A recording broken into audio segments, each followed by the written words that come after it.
My name is Nischala, and I'm very, very happy to be here with you to talk about this wonderful topic, which is making your children your sadhana. And I will just explain a little bit about my own experience because that's the best way I can share with you.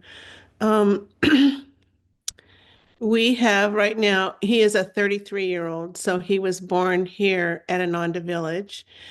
And he was uh, he was a child that had a difficult birth because he was born with tetralogy of Fallot, which is a heart condition that made it very challenging. And so the first thing, excuse me, I'm getting over a cold, so if I cough or clear my throat, that's what it is.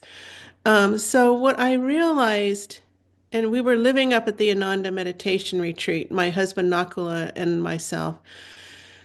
And what I realized very quickly on was that I needed to surrender to what was happening. Now, I had already been in the corporate world in Silicon Valley, and I had had a successful career. I didn't think I would have children ever. So our son's name is Rama, and he was actually, I think he gave us that name when we were trying to choose it.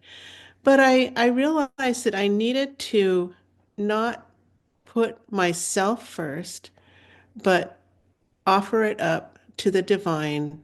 And just the word that kept coming to me was surrender.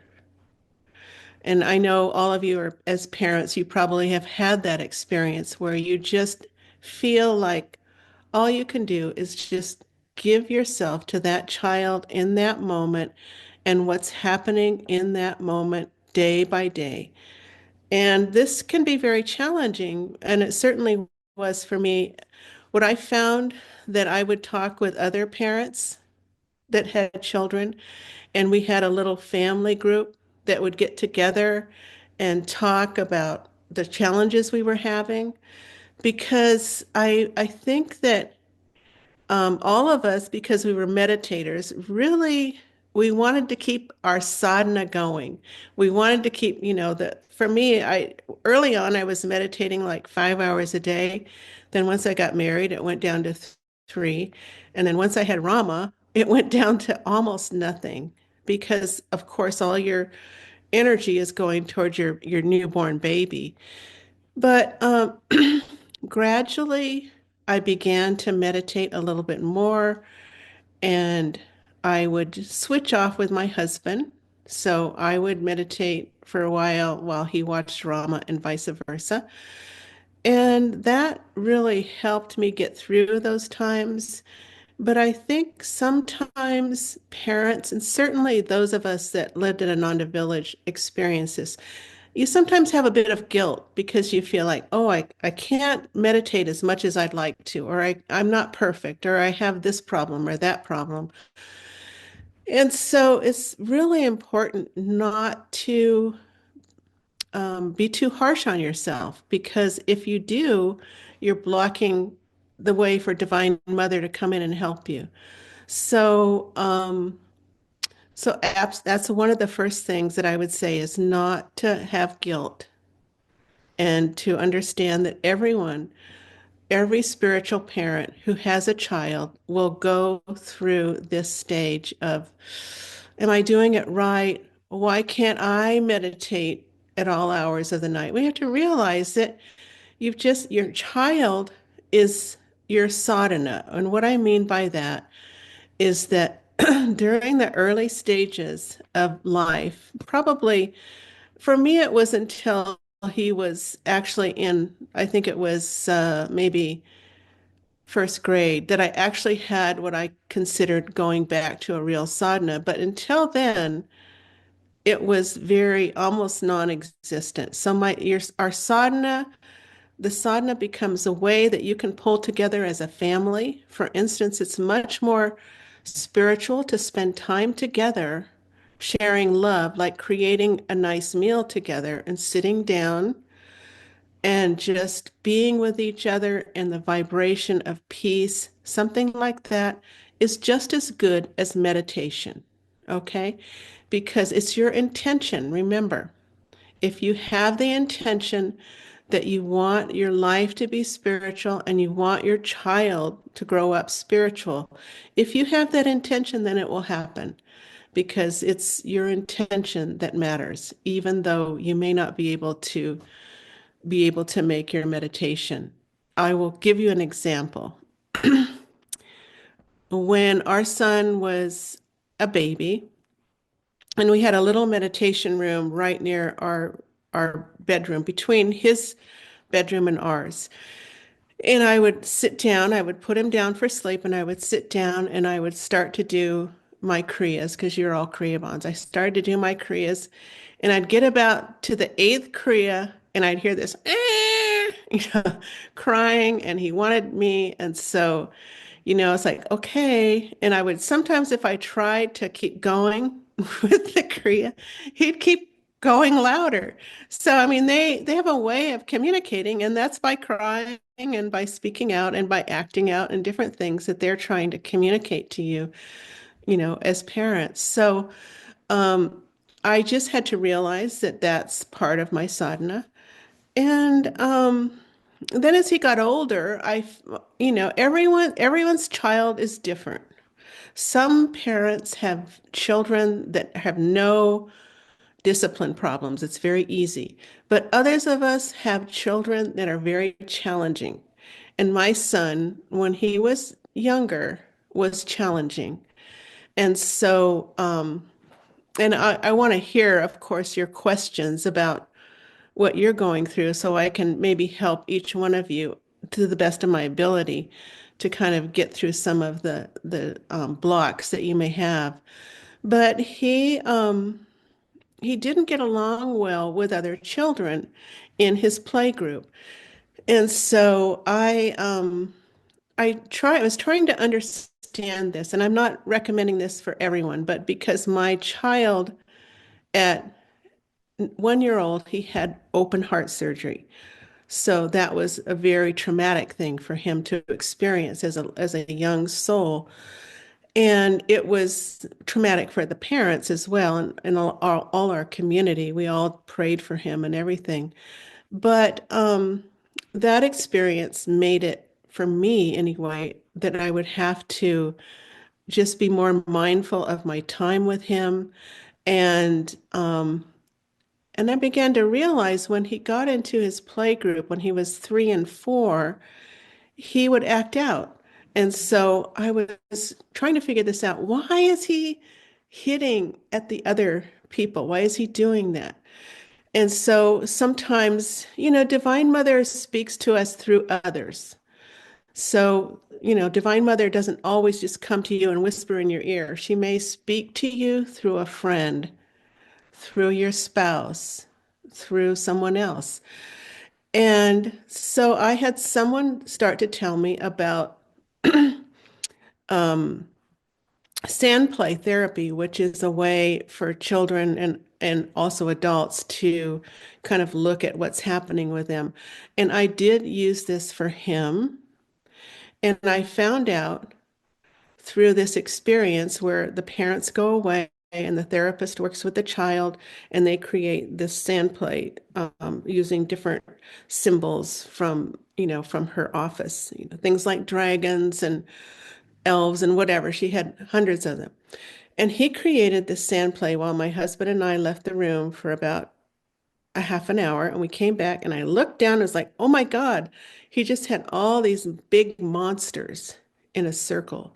And it was like, it's like, what have I done? What is it? And so, and in the middle, he had a few other things. And I was like, well, what does this mean? And the therapist explained to me that the big monsters in a circle was his fear and his way of protecting himself. So the pushing out and like hitting and that whatever was a way of protecting himself because possibly when he was in the hospital, which he was for a long time, he'd been, strapped down so that he couldn't move. And so he did a lot of this. So it was a lot of his own fear that was coming out. And once I had that experience of the sand tray therapy and I could understand what he was doing, then it really helped me. But of course, and I shared that with a lot of the other parents that was friends with here. And so that really helped me because I think everything I'm saying, you have to just somehow figure it out what's going to work for you because what worked for me may not be perfect for you. But what I would say is, as you know, because you meditate, you all have intuition. So sometimes what I would do is I would get really calm when I'd be with him and I would ask his higher self, how can I help you?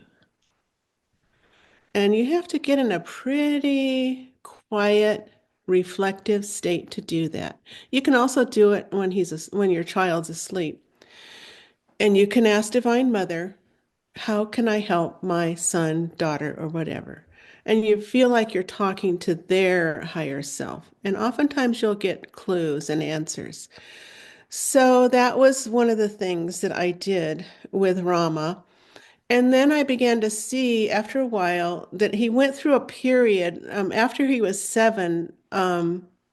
Things started to get better, but then, he had other things all up until he was like in high school. But now he's a very, very wonderful child, very spiritual, very full of light, very compassionate. But he did have those challenges, and so that you have to be patient. You have to understand that what that child is going through, they each have their own karma. They come here and we as parents are stewards for them. They're not, a part of us that we have to mold into a certain being. We have to understand that this is a spiritual being that's come to us for a specific reason. And that reason could be that karmically they are connected to you and somehow you might have been together in a past life. You may have something to teach each other. Sometimes I think my son is an incredible soul and he is a good teacher for me. And so you understand that you're the steward and you're doing the best you can to help them in their life and, get to the point where they can begin to make decisions on their own. So, and in retrospect, even though I had a difficult and challenging child, now he's 33, and I have people come to me and tell me what a wonderful child, what a wonderful person he is. But, when he was growing up, it wasn't that way. And you don't know. We don't know what it is that each being has to go through in this lifetime. We're all different. So, in a nutshell, and I don't want to talk too much because I really want to hear what you as parents have to say and what questions you may want to ask or what experiences you may want to share. So I'm going to open it up to you. Any questions? Any thoughts, any experiences, anything that you're having a problem with your children and with your own spiritual life? Do you feel like it's all going really well? Or are there areas that you feel like you could improve or thoughts? Anyone? Don't be afraid. It's okay. Yeah, I don't I have all can. the I don't know if I have anything specific, but I'll just sort of see where I get to. Um, so my kids, 7 and 9, as somebody said, I resonated with what you said about feeling like guilt. I get a lot of that. Um, we do a lot with our kids. We actually homeschool our kids, or we unschool them. So we don't necessarily follow a curriculum. We let them guide their own path and their own choices. Um, and like I said, we do a lot with them, but there's still this feeling of like, do I do enough? You know, do I do enough with them? Could I be doing more? And you can always be doing more, can't you? Um, and my life is a little tricky in terms of the balance, as probably, in terms, all of us are probably the same. But I've got a day job, and I've also got a business that I run on the side. Um, and I'm in the transition between trying to move away from the day job and move towards the side business. So it's a lot of work. So it's a lot of time doing that. But like I said, we do make time for the kids, and they've got like little activities that they do here and there. They go to an unschooling school one day a week. They've got a child minder one day a week. And then, on the days that we're with them, I'll hang out with them for half a day. My wife will do half a day. Obviously, they have some sort of free play time. But yeah, I suppose it's just a matter of overcoming that guilt and just doing what you can and doing your best. And um, yeah, and also the guilt about your spiritual practice as well, which could be a lot.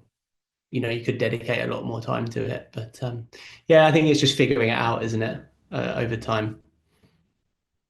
So let me ask you this. What do you do to keep your spiritual life in balance with your children?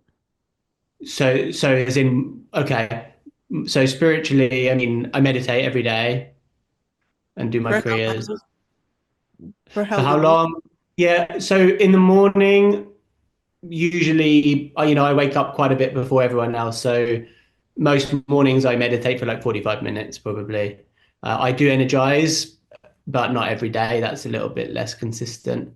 In the evenings, I've been quite inconsistent, really. And I know that the best thing is really to just do a little 10 minutes or something, even if even if but there have been quite a few days where I'm just tired and and then outside of that, I serve for Ananda UK, and we've got a lot of stuff going on here in the UK. So being part of that, the spiritual community, we've got a lot of online satsangs, and yeah, get involved where I can. That's good. One of the things I kept in mind about that evening meditation, if you can just do 14 Kriyas, 24, and then do a little bit of meditation, as long as you don't miss your meditation, it'll really help you. But it sounds Mm, like, can you hear me? Okay. yeah, Sounds like things are going pretty good for you, but I always have to ask, how do you feel inside? Do you feel like you're getting enough? spiritually. Yes. Probably not, realistically. Um, I wouldn't put that on my kids. That's more to do with my own sort of habit patterns, I think, because it gets to nighttime. I can always just, my kids go to bed quite late. They go to bed about 9 or 10. But anyway, whatever the case, I can always go meditate for 20 minutes. So it's always there, the possibility of doing it. It's more just forming the habit. Yeah. So it sounds like you're going into a new sort of era where you're going to take on another job. Is that Yeah, correct? So yeah. that's probably going to cut down either time with your children or time for yourself. Is that right? Yeah, I would say so. Although I'm not trying to spend a lot more time on work. I'm just trying to spend more time on the side project and less time on my day job. I got it. Okay. Well,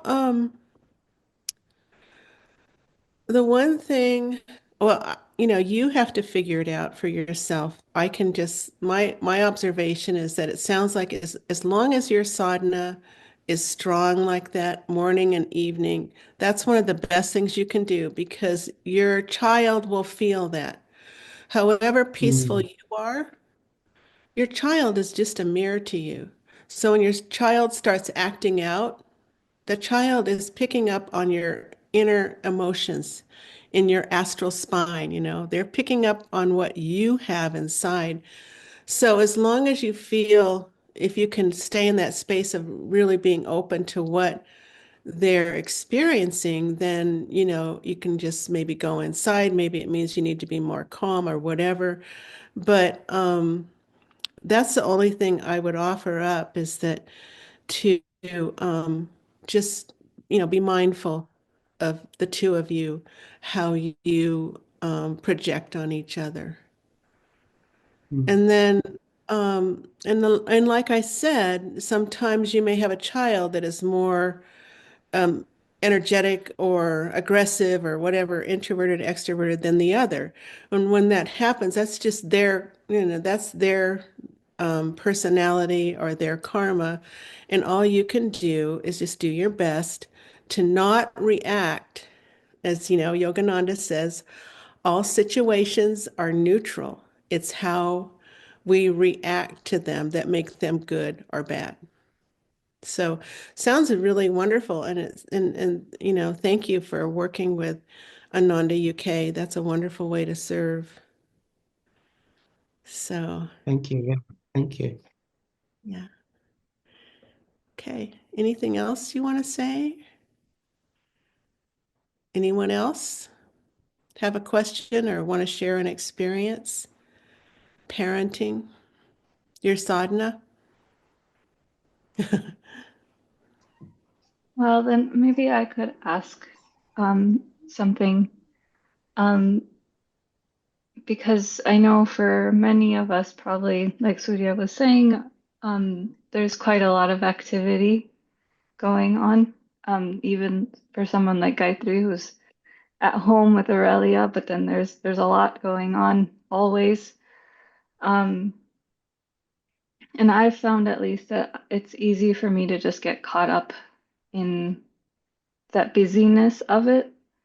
Um, and then it's much easier to lose my center. And then what you said happens, like the child starts acting up and picking up on it. So just ways to help stay away from the busyness. Mm. That's a really good one because that I think is something that every parent works with that situation. Um, One thing I can suggest is do you do any journaling about what's going on with you and your child? Do you ever write? Sometimes what you can do is you can write down each day how it went for you, or what was there. There was this situation that happened, and I could have done it better this way, or I was really happy that this turned out okay. Just keep a little journal of how you're doing with your child, just between you and your child. And then the busyness, well, of course, I know you've had an extremely professional, demanding job. So when you have that, of course, your tendency in the job is to be very busy and to be very focused. And sometimes we bring that into our parenting. And sometimes really all the child wants to do is he or she wants your attention.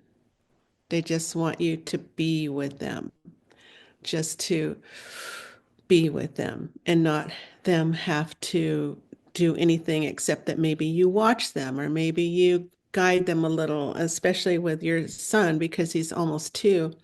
You might, you just want to let them. Now, I know because I met her son, he's wonderful, but let them kind of do what they need to do. And of course, you're not going to let them go out into the street and run out into the street, but you want to be mindful of, are you picking up on their energy? What is happening? And that's, of course, using your intuition. And because you're all devotees, you know that the more you meditate, the more your intuition improves. And so when you meditate in your sadhana, and you're focusing on, doing your breathing and doing your kriyas, and then you can sometimes, what you can do is you can meditate for them. You can sense that, of course, you sense Yogananda inside of you. You can also sense that your child or your children, one and then the other, are inside of you and you're helping them. So you're sort of visualizing yourself, kind of surrounding them with the energy from your Kriya. Does that make sense? Um, and also again, not to feel guilty if your child has, you know, big reactions because they're in this world trying to figure out the physical plane, and they're going to do things that sometimes you can't understand what that is. But does that make sense? Yeah, just not um, the busyness is, take some time during the day and just write down what it is that is making it hard for you in this particular day of parenting. And then keep a journal of the whole month, and you can keep a journal for the whole year. It doesn't have to be a lot, but just to see what works and what doesn't. For instance, my son was doing this. And so I realized when I did this, he got even more excited. But when I did this, I noticed that he calmly played with his toys or whatever.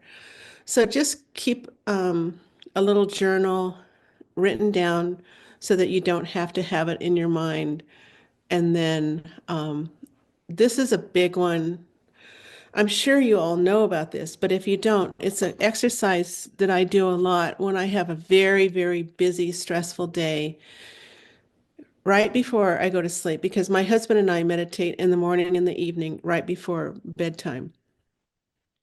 And when I'm in bed, I just visualize my heart, my astral heart, and I visualize it and I see all these strings that are pulling on it. My son did this, I didn't do that, I did this, I didn't, doesn't always have to relate to your child, but all these things that you're worried about or are pulling on you, and one by one, you go and you clip that string one by one. I'm going to let go of that. I'm going to let go of that. I'm going to let go of that.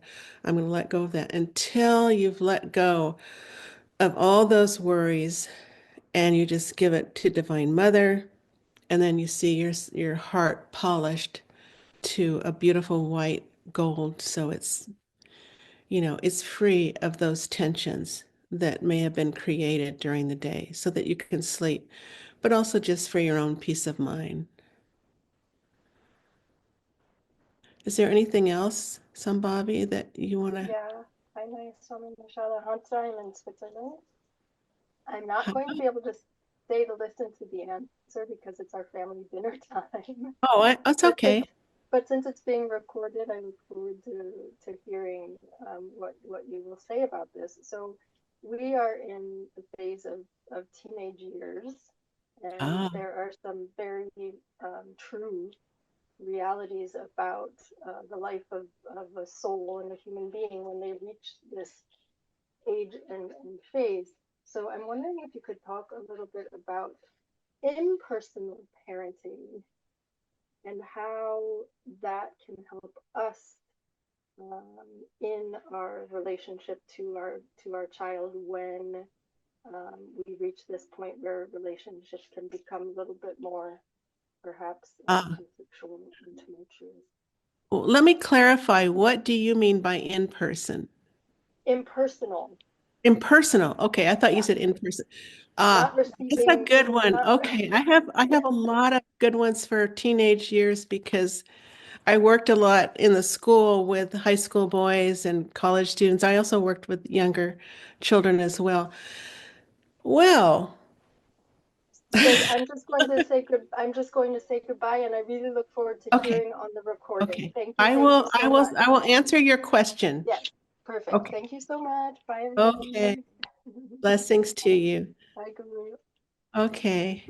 Well, that's a good one because when your child gets into the teen years, from the time they go through adolescence, 13, maybe up to 16, each one is different. if they're male or they're female, whatever, their hormones are exploding. And so they have, that is also their will years. If you know the book Education for Life, that's their will years, and that's when they are testing their will with you. What can I get away with? What can I do? And they're bursting out. They're trying to become their own person. So you don't want to stamp down their will and you know stamp it down so that they don't have it. But what you want to do is give them some guidelines. So I'll give you an example. So this happens a lot with teenagers. Um, oh, mom, I don't want to do that. I will say, okay, have you done your chores that you need to do? Yeah, I did them. Yeah, yeah. Oh, I want to do this. I want to do that. And then he goes, I'm bored. That's a big one. They go through boredom. And so I said, oh, if you're bored, then that means I'm not giving you enough chores to do. So, and you have to be consistent because as you know with parenting, you can't just do it once. You have to do it every day. Even with younger kids, this works. And we had certain chores that we wrote out that we agreed that he had to do. And then when he'd come back and he'd challenge me with this and he'd just do this and this, and I would just have to be consistent. Well, if you are bored or you are this, then I'll need to give you some more chores and do it in a very impersonal, just like you're talking to your dog or your cat, but you want to do it in a way that you have love, but that you want the child to feel secure. The more we give children boundaries and little rules, the more that makes them feel secure. It's sometimes they need that. Sometimes every child is different, and some need more boundaries and some need less. But giving them boundaries is not a bad thing. So, for the teenage years, the big thing that I found with the teenage years is really being centered in myself because I had a challenging teenager and and when we lived up at the meditation retreat, we had the Ananda High School up there, which I taught in. And so they were all up there, so I would see them. And it was quite an interesting, especially this was for the boys, the high school boys. The girls had a different, they were down at the village. But anyway, they will do things that to sort of get a reaction from you. And they may do this every day. They will do something to get a reaction. I want to play video games. My friend is doing this. Why can't I do this? That's a big one. And you have to say something like, well, in our family, we do this. In our family, we don't play video games. Or in our family, we have a story or we do this. And so you have to come back to that, what it is that you as parents decide you want to do together. And then you have to communicate that to them. In our family, we do this. And every day that he or she comes back to you with, I want to do this, I want to do that. Well, in our family, so you have to kind of talk with your spouse or your partner to figure out to do this because you want to talk to them while you're not in front of the children so that you can figure out what it is that you want to say. And of course, you always have to do it with love and without judgment because understanding that you are, the steward for this soul. This soul's been given to you by Divine Mother, and you want to. And so, from an impersonal standpoint, it can be challenging because what if your child starts yelling and starts screaming, or if they have emotional issues and you don't know, maybe that's something they brought from a past life. You don't always want to beat yourself up that it's something you did that caused that. You have to understand, again, that each child has their own karma. So, having them be around peers that are uplifting in Satwik is one of the most important things. I was always very, very careful who I let my son hang out with during the time he was 12 up to 16 or 17. Very, very careful. I wanted to know where he was going, which house he was going to, because you have no idea what other people will do once, they may not have the same feelings that you do about how to raise children. So you have to be very, very careful. I would just want to know where he was going all the time. I want to know who this person was. I would sometimes meet the mother and father and the child before I let them play together. And sometimes I just see how their energy was. And so who they hang, as you know, Yogananda says environment is stronger than willpower. So at that age, they have less willpower and they can be very influenced because they learn through. So it's very, very easy for them to be influenced, especially if they go to someone's house to play and all of a sudden that person has a video game that you don't agree with. What are you going to do? Or they go to the house with someone who is, I'm using more boy examples, but a young girl that does something that you don't agree with. I'm not saying that you have to micromanage them, but you have to be very, very aware in those years of where they're going and what they're doing, who they're interacting with. What we used to do at Ananda was we have a saying, when the children were in school, from the time they were in preschool up to high school, we would do this where you always want to visualize the highest in them happening and try to understand that you are energy. So the more you visualize a very positive situation, that situation will come to your son or your daughter and their friends. So always, when I would take Rama up to the preschool, I would just visualize all the children and the teachers just filled with light that they were going to do the best that they could do because, as you know, we manifest these things. So if you're seeing the highest in your son and your daughter, they can feel that. And so always try to use that visualization if you are discouraged about something that happened. Try to go back into your center and just, see it as see a positive situation happening. Put light around them. Visualize them at their highest. She's not on the chat, so I can't answer anymore. But does anyone else have any ideas or thoughts about um, adolescent years? Someone else? Is that Gayatri? Hi, Gayatri. Well, Hi. I know you're a child. Yeah, she's not here. Playing. Dude, hi, sweetheart. Yeah, you might have some things to offer. What would you like to say? Oh, here she comes. Hi, sweet. Well, just as a fun side note, my husband was actually the dorm dad when That's right. Nischala's son was in the high school. So he had some fun stories of the teenage years. Sure he does. Yeah. Yes.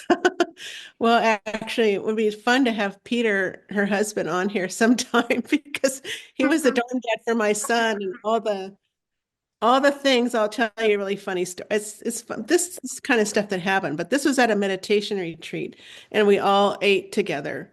We all lived up there in cabins and houses.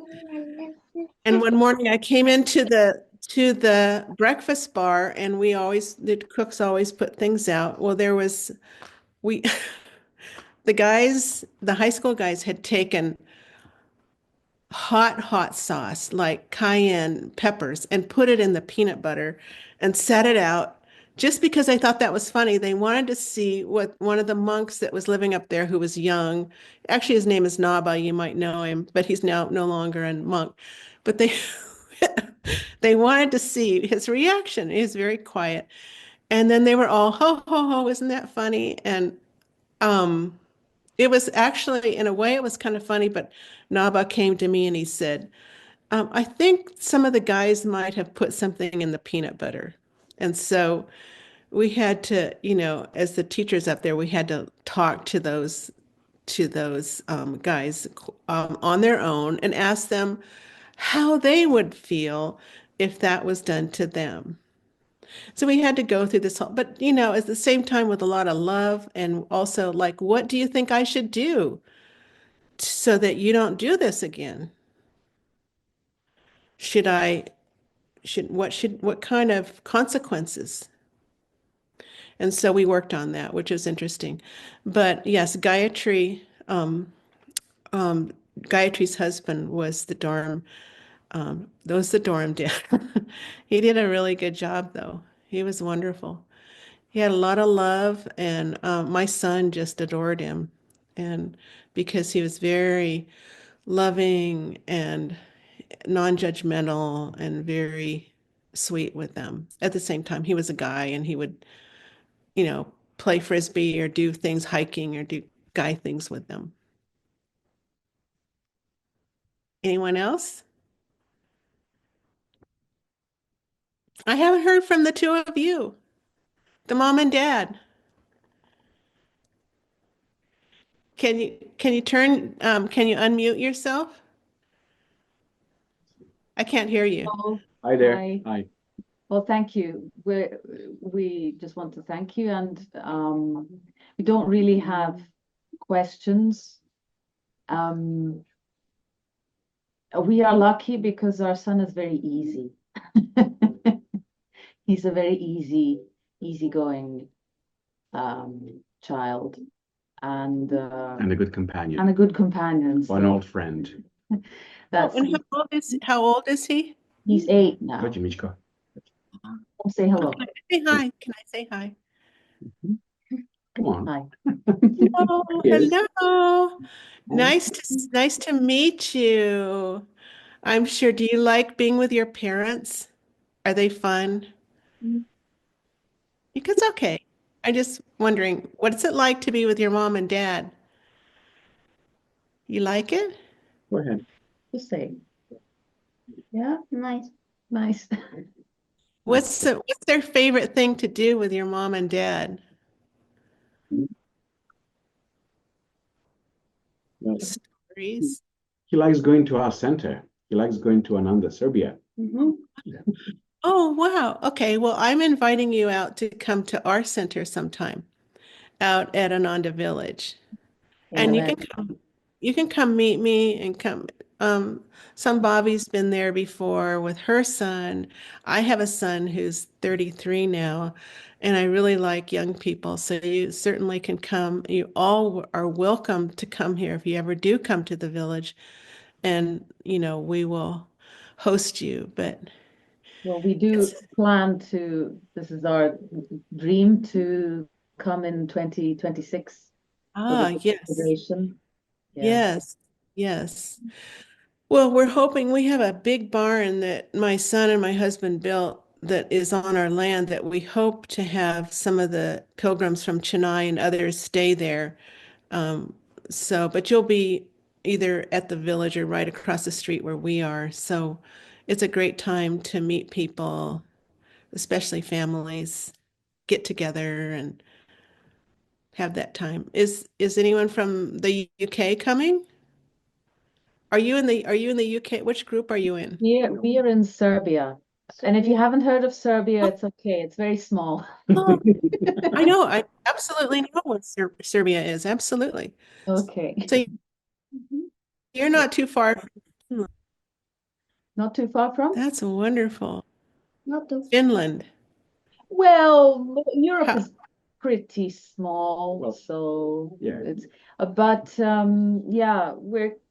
yeah, it's South It's closer to Europe. Italy. closer to Italy than really to Finland. But Oh, yeah. that's right. Okay, Serbia. You're near Slovenia. You're near Slovenia, right? Yes, That's right. Slovenia. Yes, that's right. Yes. We have some education for life teachers in Slovenia that I Yes. worked with, Monica, and yes. Well, it's Tina. really, yes, and Tina. It's really wonderful that you have this relationship with your son. I can tell that you give him a lot of love, and he's very fortunate. You're very lucky. He's now leaving slowly. But I wanted to No, share that's okay. this. You I know, mean, that's yeah, wonderful. what parenting was for me personally. It was like a wake up call for my sadhana. It's like you use every opportunity that you can. There's no more, oh, I'll have time later. It's like, no, you do it now or you'll never do it. That's very true. Yeah. That's very true. Yes. Well, it's wonderful. And if any of you are ever thinking of having more children, I did a chapter in my book called The Four Stages of Yoga, which I wrote in 2018. And in there I have a a chapter about everything that Yogananda and Kriyananda have said about having spiritual children, bringing them down um, this into this planet, into the material form. Um, and one of them is praying for a spiritual child to come to you. And we did that. And I feel like our son now has the kind of relationship that the two of you have. He feels like a friend and more than a child. And so that's really wonderful that you have that. So So I mean, this is something that I mean, maybe if you'd like to share, I think that also parents, when we become parents, we actually realize the power of fear, because now you're no longer fearful for yourself, you're fearful for another being, and that kind of fear is so overpowering, really. And I mean, I've had certain experiences, but maybe you could share something. I'm sure you have, especially with a child that has health issues. These are very, very powerful emotions that we have to work with. yes, yes.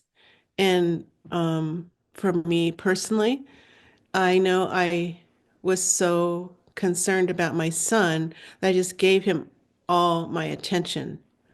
And after several years of doing that, because he had a long time, he was recovering from this open heart surgery.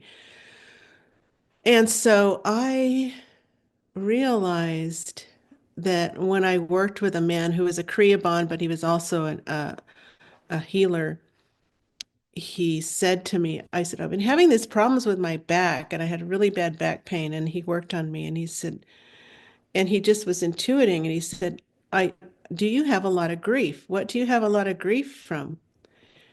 And I realized that I had the grief from having a son who was born with health challenges. And I hadn't properly grieved myself over that because I was giving so much to him that myself, I wasn't nurturing that. So it works both ways. You can fear of him dying. No, I don't have that because um, I've I've worked with that for many years, and I also have talked with him about it. And we would read with him from the autobiography of a yogi from the time he was 7. And his favorite chapter was the resurrection of Sri Yukteswar. Now, that's the one Yukteswar explains the whole afterlife. And I'm like, why does he want to know about all this? But on some level, he somehow was wanting that. But fear, did I answer your question? Maybe just share were there any techniques or practices, specific practices that you did to release this? Because I think we fight where we feel that we need to be fearful, like it's our duty, and then we don't want to give it up because it's like, I'm not a real mother, I'm not a real parent if I'm not fearful. So there's this paradox, and we're Yes. Well, you know what the antidote for fear is? yeah, Who knows what the antidote for fear is? perfect The an- love. that's right. The antidote for fear is love. So in my heart, if I have fear and worry, it's because somehow I need to shift that into love. And I do when I meditate and after I'm doing my kriyas, after I'm done doing my kriyas and you're sitting in the silence and you're sending love, I send out a lot of love from my spiritual eye and I actually mentally say love, love, love, and light, light, light, and continue that until it totally absorbs, your meditation room and you feel like you're bathing in that love and light. And that is what you can do each day to kind of keep the fear away. Does that help? Yeah. It's a real simple one. It's real simple, but try it and see if it works for you. Mhm. Is Gayatri there? I Yeah, think she came back. she came I'm back. Hi, back. Gayatri. Do you have Hi. any? Yes, she has had health issues too. And she asked a question about what do you do when to keep the fear away? Oh, that's a really good question. Yeah, I mean, I've had my own health challenges, and particularly with postpartum was a particularly difficult physically for me. I had a lot of heart issues, and kind of wasn't expecting that postpartum to be so challenging physically. And so just having to find that balance of, okay, I have a newborn, but then I actually have my own needs that I have to address. And I think as a parent, we want to just selflessly give to our kids and just forget about ourselves, which is, a beautiful practice and a beautiful thing that we're doing in parenting that helps us to forget ourselves. But there are times where it's like, oh, I do need to actually eat today, or I'm about to pass out because my heart, like, I need to take my medicine.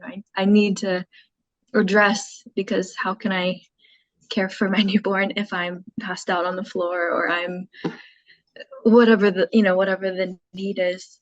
So just actually having to give some attention to ourselves, finding that balance, and not feeling so much, I think, as we've done this conversation about like parent guilt and feeling guilty, and just not having that guilt. And yeah, I think just on fear, I think it really is love, like real, and trust, and faith that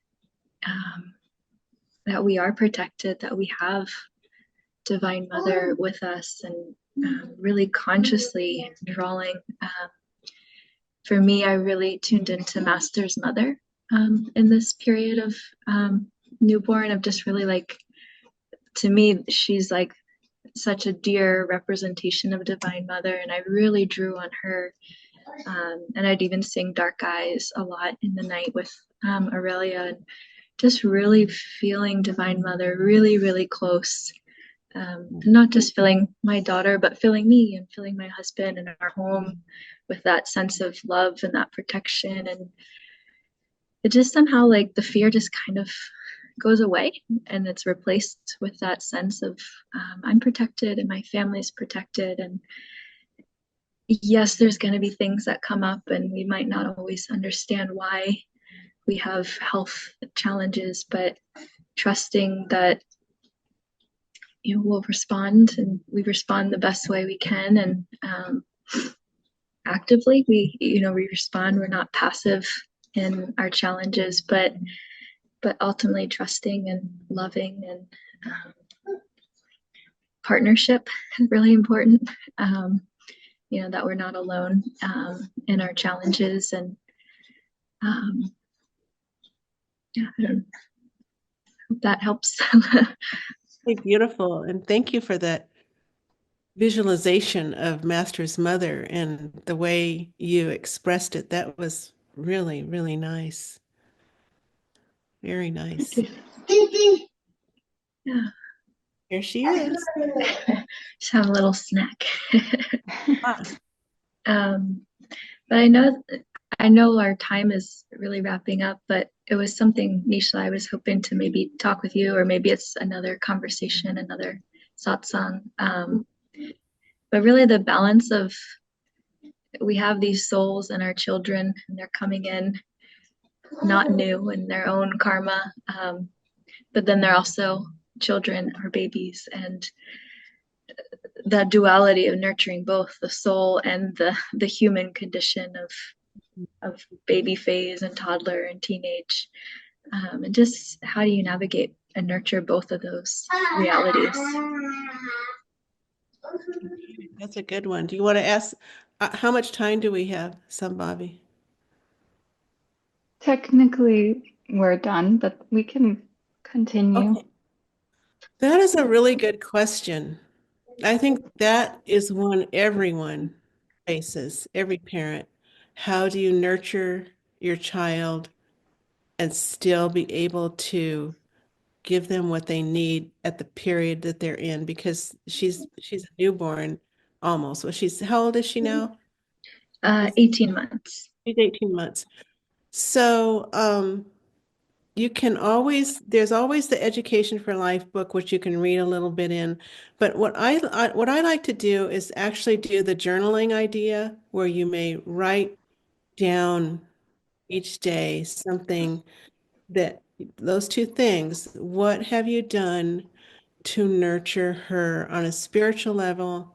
And what have you done for yourself to nurture yourself on a spiritual level? Besides just doing your creed. And then what is it that you need to provide for her? Like soon when she's about 3, I think sometimes you want to introduce her to peers because little children, they learn a lot from their peers. Almost sometimes they learn best from their information. So you don't want to protect her from others, but you also want to just know what is happening. So, and some of that you're going to have to talk to some of the other parents. I'm happy to talk with you one-on-one about that if you want, but also some of like Surya and who are some of the other parents in the village. Um, some of them may have just as valid input as I do. I don't have all the answers. Maybe someone on this chat may be able to answer that question. Does anyone want to try? One story that um, I'm not sure, it's in one of the um, Wisdoms from Yogananda books, I think, or one of the stories of his books, maybe the second volume, is about the woman. It's titled like The Woman Who Prayed for the Lord to be her son, or something like that. And so the story is basically this woman wanted um, the Lord to come as her child. And then it's basically Yashoda from the story of Lord Krishna. So Lord Krishna was born to Devaki, but then he was raised by Yashoda. And so this is Yashoda prayed to worship the Lord as her son. And like there you see that exactly what you said, Gayatri, that you have both going on. She wanted him, the Lord, to be her child. And she, like in all the Krishna Lila, there's all these stories about how she Like she goes crazy. He's driving her nuts, stealing the butter, and the neighbor, all the villagers complaining to her, um, and yet, like she has these experiences of realizing he is God, he's divine, and so maybe it's not as complicated. Like both can be at the same time, and you might go back and forth between realizing it's a soul and then realizing, um, feeling that this is my child, and you're learning to give divine mother's love to your child. That's wonderful. That was a great story. Um, I think, a lot of the stories and anecdotes and how we, as parents, I'm sure that you do this, Gayatri and Surya and all the ones, but it's important to also make time for those parents that you can meet together, have a dinner with another family that has a spiritual, maybe there's not many that have Yogananda, but may have a spiritual practice, um, and listen to what they have to say, but have that sharing. Okay, Anything thank else? you. Yeah, thank you. I think, there's no perfect answer. I think a lot of you have wonderful intuition and you'll do fine. Thank you so much, Nischala. Welcome and best of luck to all of you. And I hope you continue this and thank you, Sambhavi, for putting this together. And thank you, Gayatri, also for showing up, and Surya and everyone. It's really nice to hear from you. I mean, I know you're wonderful parents already, so thank you.